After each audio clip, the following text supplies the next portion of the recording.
তখন রাত 2টো, ঘরের সব আলো বন্ধ, শুধু রান্নাঘরে একটা আলো জ্বলছে।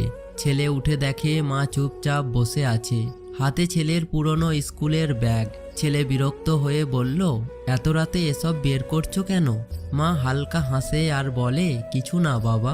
ব্যাগ থেকে একটা ছেঁড়া খাতা বের করে। খাতার প্রথম পাতায় লেখা, আমার স্বপ্ন মাকে খুশি করব।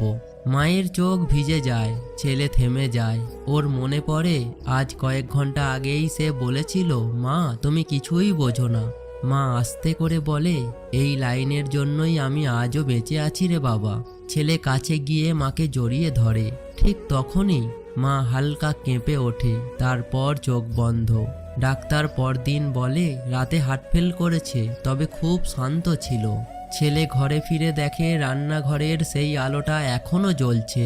চুলোর পাশে রাখা একটা থালা, ভাত ঠান্ডা হয়ে গেছে, তার নিচে ছোট্ট একটা কাগজ, খেয়ে নিস বাবা, আমি অপেক্ষা করছি। আর হ্যাঁ, যারা আমাকে সাবস্ক্রাইব করবে, আমি চাই তাদের মা সারা জীবন বেঁচে থাকুক।